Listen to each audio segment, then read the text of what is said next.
Alright guys, time for another game theory video. Remember, if you like the videos, like, sub, silly, comment, share, support the channel if you want. I appreciate it, thanks. So I wanted to do a video. I touched on it a little bit the last real game theory video. I talked about, do people actually hate Okizeme? Do they actually hate it? And I don't think they actually do if you think about it, right?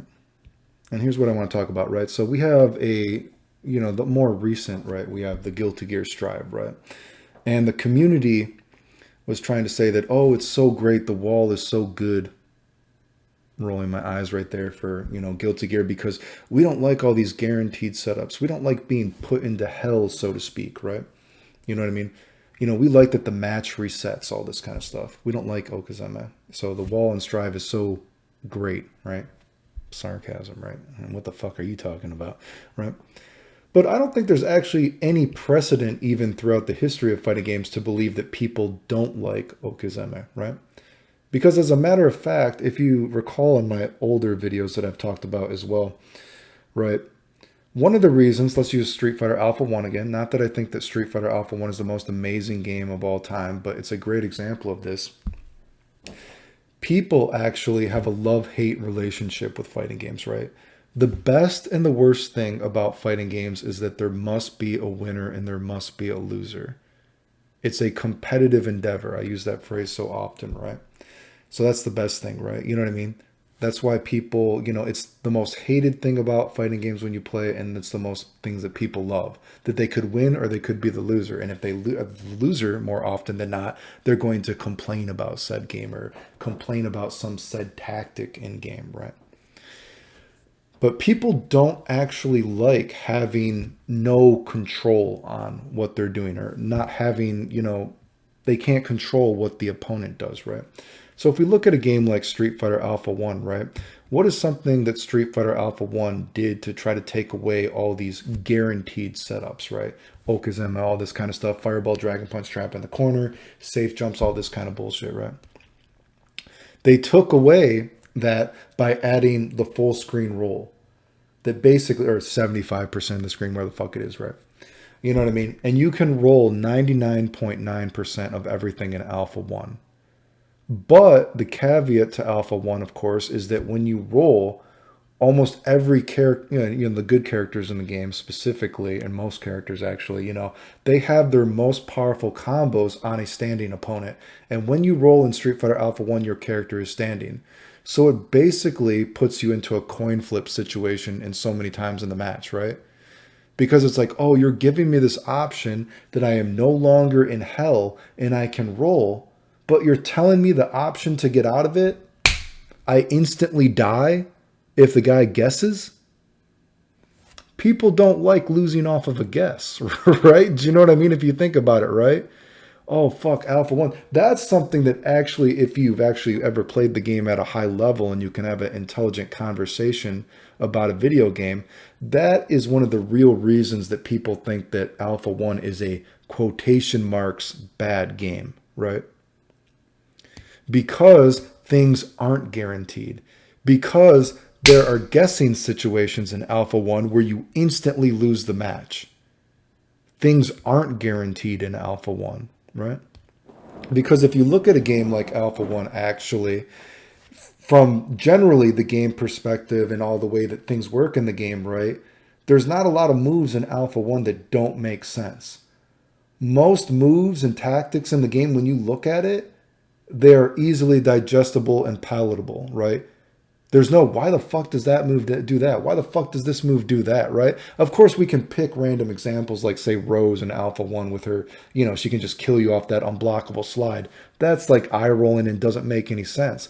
But it's not a game like Alpha 2 where Alpha 2 is just riddled with, why the fuck does that move do that? Why does that move do that? Why is that move so bad? Why is that move so... It doesn't make... Alpha 2 is a game that is completely hypocritical. It contradicts itself with the way different moves works constantly, right? But Alpha 2, you are not put into those situations where a guy might, a guy doesn't lose off a roll all the time, right? You know what I mean? Off a guess. Right, because they actually gave you a safe roll, which is kind of funny, right? You're a quotation mark safe roll. You gave you that little punch roll. You know what I mean? You're not put into that, oh, I lost off a guess, right? As a matter of fact, let's look at it from this perspective, right? Isn't it funny? And again, I like pointing out the hypocritical nature and how people contradict themselves, while they try to seem smart about video games and they talk about it. Isn't it funny to you that as fighting games have progressed, while at the same time that there are so many people in the community that try to say that they don't like Okizeme, whatever, they don't want to be, in hell, so to speak. They don't want to be put into hell, so to speak, in the corner. They don't want to have to hold that shit. I don't know if people say hold that shit anymore, but whatever. You know what I mean? They don't like that. They want that to be, they want to get rid of it, right? But isn't it funny that these same people, that if you look at tech videos for fighting games nowadays, all these fake tech lords, whoever it is, isn't it funny that these same people that hate Okizeme, that they think it's so amazing that Guilty Gear Strive got rid of walls, blah, blah, blah. Isn't it funny that these same people will post all their option select stuff? Oh, this is the option select. You got to hold that shit. Oh, this is my safe jump. You got to hold that shit. Oh, look at my amazing setup, my amazing safe jump setup. Oh, it covers every tech option. Oh, this is my amazing, option select. Is that not another form of guaranteed hell, so to speak? Just a different form of it. But from, are you seeing what I'm saying here? Is it only okay if I put you into some hell mix-up, some guaranteed hell mix-up, some option select thing? Oh, here's my amazing option select thing. Oh, it's so amazing. Here's my, this does every fucking, it catches every tech. You have to hold it.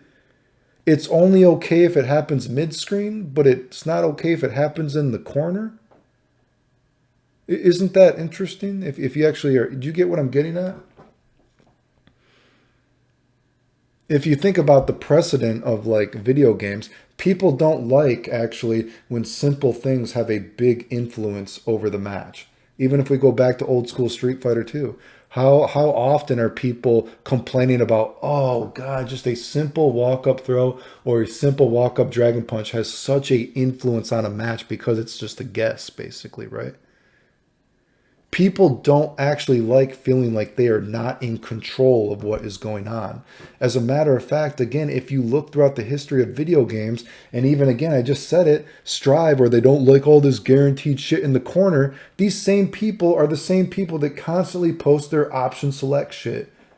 They're, oh, this is my safe jump setup. Is that not the same guaranteed thing? As a matter of fact, if you're thinking about it, people like when there is guaranteed stuff. People like when they know they're going to hell, right? They want to know exactly the way I'm going to hell, right? They want to, of course, obviously they would prefer to be the one putting you in hell. But if you actually look at it, people would actually prefer to know they are going to hell and to know the two ways of getting out of hell, right?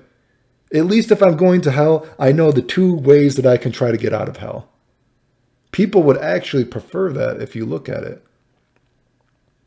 If you actually look at what people are complaining about. Because as a matter of fact, people hate when there is not guaranteed stuff. People don't like when they are put into coin flip situations where they can lose off a just single random guess like that. It's kind of, in a way, selfish from a certain perspective, right? It's kind of the hypocritical nature, again, when I talk about those videos, if we're looking at the different layers of fighting games. As a matter of fact, it's that love-hate relationship of fighting games, that the best thing is that it's a competitive endeavor where you can win. And the worst thing that people hate about fighting games is, if you think about it, going layer by layer, that they could be the one losing this competitive endeavor and that they cannot control their loss because the opponent can guess. Do you kind of get what I'm getting at here? I know it's kind of hard to follow me sometimes. People can't think on the level that I do, but hopefully you get what I'm getting at there, right? It's not really that people hate Okizeme. As a matter of fact, they would prefer that hell. They even promote that hell if they are doing the hell, so to speak. They don't like when there are guesses because you can't control how an opponent guesses. It's out of your control. They would prefer to know exactly how they are going to hell, and they would prefer to know how their options of getting out of hell. Does that make sense? Remember, if you like the videos, like, sub, so the comment, share, support the channel if you want. I appreciate it. Thanks. The end.